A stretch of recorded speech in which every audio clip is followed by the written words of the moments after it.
Greetings everyone. நம்ம டெய்லியும் competitive exam point of வியூல இந்த பேப்பர் பார்த்துட்டே இருக்கோம். இன்னைக்கு என்ன இம்பார்ட்டன்ட் நியூஸஸ் இருக்குது அப்படிங்கிறத பார்ப்போம்.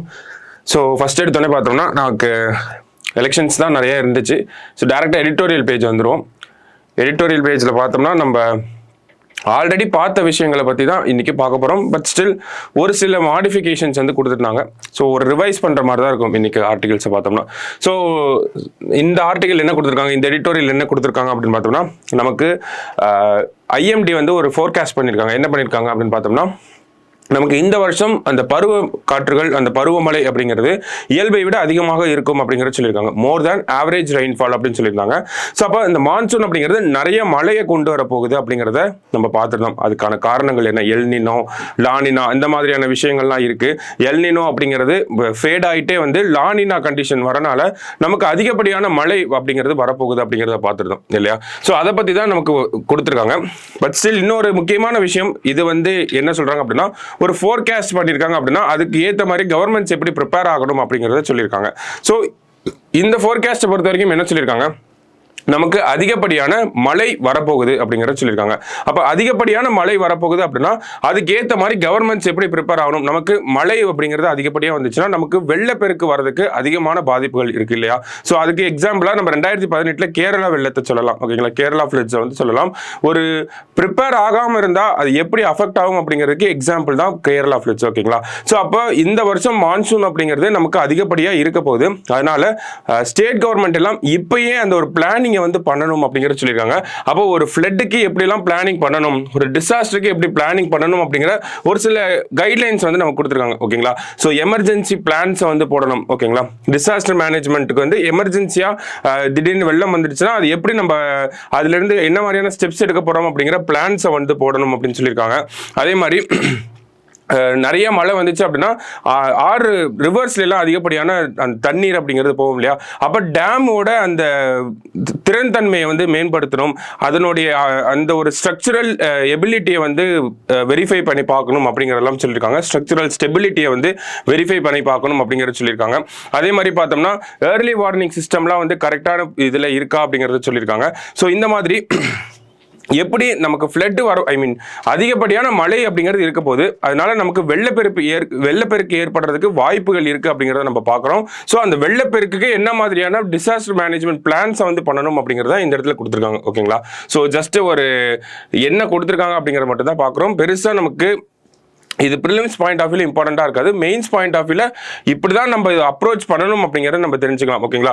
ஏன்னா நமக்கு மழை அதிகமா வரப்போகுதுங்கிறத ஏப்ரல் மாசமே சொல்லிட்டாங்க. மழை எப்போ வரப்போகுது, ஜூன் மாசத்துல தான் வரப்போகுது.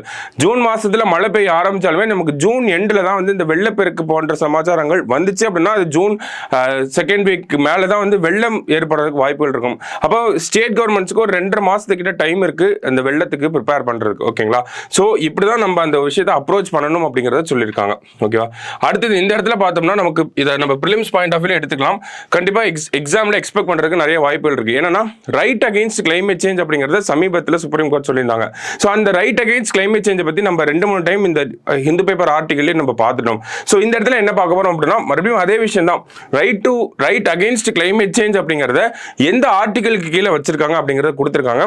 ஆர்டிகல் 14 அண்ட் ஆர்டிகல் 21 இது ரெண்டையும் சேர்த்து ரீட் பண்றப்போ நமக்கு இந்த ரைட் அகைன்ஸ்ட் கிளைமேட் சேஞ்ச் அப்படிங்கறத ஒரு ஃபண்டமெண்டல் ரைட்டா சுப்ரீம் கோர்ட் வந்து அனௌன்ஸ் பண்ணிருக்காங்க. ஓகேங்களா. சோ அது எந்த கேஸ்ல அப்படின்னு பார்த்தோம்னா தி கிரேட் இந்தியன் புஸ்டட் கன்சர்வேஷன் கேஸ் அப்படின்னு இருக்கு. ஓகேங்களா. சோ இந்த ஒரு வழக்குல தான் கிரேட் இந்தியன் புஸ்டட் அப்படிங்கிறது ஒரு endangered species, critically endangered species அப்படின்னு சொல்றாங்க. ஓகேங்களா. அழிஞ்சிட்டே வரக்கூடிய ஒரு பறவை இனமா இருக்கு. ஓகேங்களா.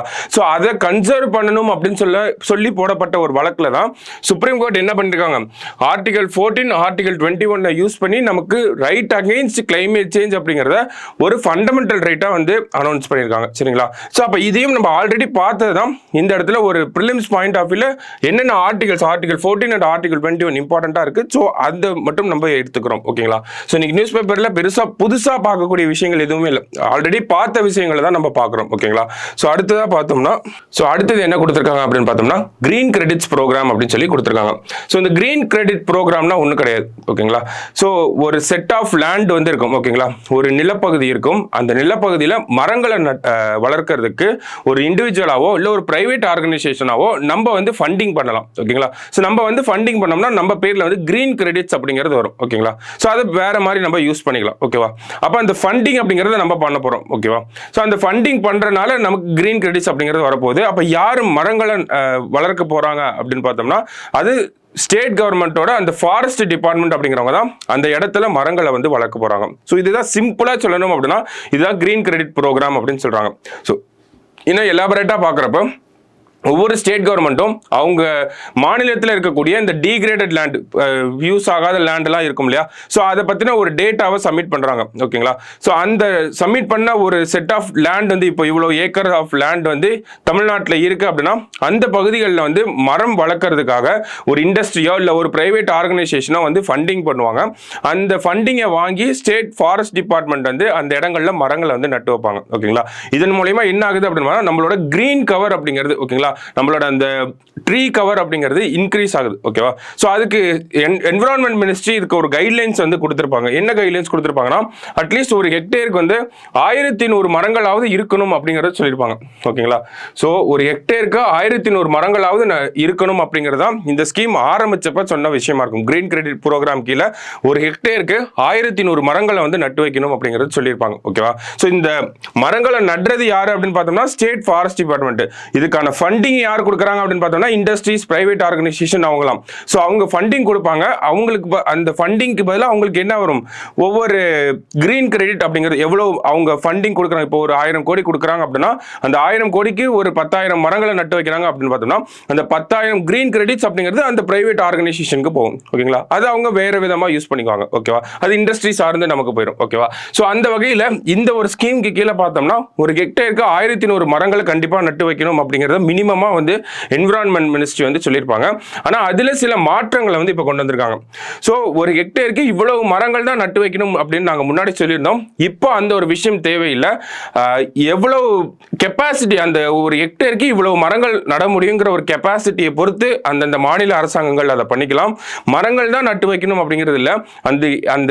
அந்த இடத்தோட எக்கோசிஸ்டமை ரீஸ்டோர் பண்ணுறதுக்கு என்ன மாதிரியான நடவடிக்கைகளை எடுக்கணுமோ அந்த மாதிரியான நடவடிக்கைகளை மாநில அரசாங்கங்கள் எடுத்துக்கலாம் அப்படின்னு சொல்லி இந்த கிரீன் கிரெடிட்ஸ் ப்ரோக்ராம் கீழே ஒரு சில கைட்லைன்ஸை மட்டும் மாற்றிருக்காங்க. ஓகேங்களா? ஸோ முன்னாடி என்ன இருந்துச்சு அப்படின்னா இந்த கிரீன் கிரெடிட்ஸ் ப்ரோக்ராம் கீழே மரங்கள் மட்டும்தான் நட்டு வைக்கணும் அப்படிங்கிற மாதிரி இருந்துச்சு. இப்போ என்ன சொல்லியிருக்காங்க, மரங்களை நட்டு வைக்கிறது நம்மளோட அப்ஜெக்டிவ் கிடையாது, அந்த இடத்தோட எக்கோசிஸ்டமை ரீஸ்டோர் பண்ணுறதா அப்ஜெக்டிவ் அப்படின்னு சொல்லி அவங்களோட அந்த அப்ஜெக்டிவே ஒரு சில மாற்றங்கள் கொண்டு வந்திருக்காங்க. ஓகேவா? ஸோ அந்த ஒரு பாயிண்ட் ஆஃப் வியூல தான் இந்த ஒரு ஆர்டிகல் வந்து நமக்கு கொடுத்துருந்தாங்க.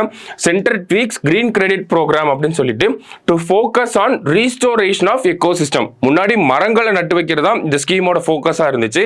இப்போ என்ன மாத்திட்டாங்க, அது வந்து நமக்கு எக்கோசிஸ்டமை ரீஸ்டோர் பண்ணுறதா இவங்களோட அப்ஜெக்டிவ் அப்படின்னு சொல்லி மாற்றிருக்காங்க. ஓகேங்களா? ஸோ இது ஒரு இம்பார்ட்டண்ட்டான விஷயமா இருந்துச்சு. கிரீன் கிரெடிட் ப்ரோக்ராம் அப்படிங்கிறத நம்ம ப்ரிலிம்ஸ் பாயிண்ட் ஆஃப் வியூல எக்ஸ்பெக்ட் பண்ணலாம். But still mains point of வியூல நமக்கு என்விரான்மெண்ட் சார்ந்து ஏதாவது ஆன்சர் எழுதுறப்போ இந்த கிரீன் கிரெடிட் ப்ரோக்ராம் எல்லாம் உள்ள கொண்டு வரணும். அந்த இடத்துல இந்த மாதிரியான விஷயங்கள்லாம் நம்ம பண்ணுறோம் அப்படிங்கிறத சொல்கிற மாதிரி இருக்கும். சரிங்களா? ஸோ இதுதான் அந்த கிரீன் கிரெடிட் ப்ரோக்ராம். சிம்பிளாக சொல்லணும் அப்படின்னா பிரைவேட் ஆர்கனைசேஷன், இண்டஸ்ட்ரீஸ்லாம் வந்து ஃபண்டிங் பண்ணுவாங்க. அந்த ஃபண்டிங்கை வாங்கி ஸ்டேட் ஃபாரஸ்ட் டிபார்ட்மெண்ட் ஐடென்டிஃபை பண்ணப்பட்ட லேண்டில் மரங்களை வந்து வளர்ப்பாங்க. ஓகேங்களா? ஸோ முன்னாடி மரங்கள் வளர்க்குறதா இருந்தது, இப்போ அந்த எக்கோசிஸ்டமை ரீஸ்டோர் பண்ணுறதாக மாறி இருக்கு. ஓகேங்களா? அவங்களோட அப்ஜெக்டிவ். ஓகே, ஸோ இதுதான் இந்த ஆர்டிகல். ஸோ இன்னைக்கு நியூஸ் பேப்பரை பொறுத்த வரைக்கும் பார்த்தோம்னா இந்த 3 ஆர்டிகல் இம்பார்ட்டண்ட்டாக இருந்துச்சு. நம்ம இந்த 3 விஷயமே முன்னாடி வந்த நியூஸ் பேப்பர்ஸில் அனலைஸ் பண்ணியிருப்போம். அதனால் இந்த இடத்துல ஜஸ்ட் அன் அப்ஸ்ட்ராக்ட் ப்ரீஃபாக என்ன இருக்குது அப்படிங்கிறது மட்டும் தான் பார்த்துருக்கோம். ஏன்னா நிறைய டைம் இந்த 3 விஷயங்களை பற்றியும் நம்ம பேசியாச்சு. ஓகேங்களா? ஸோ மீண்டும் நாளைக்கு நியூஸ் பேப்பர் அனலைஸில் மீட் பண்ணலாம். Thank you.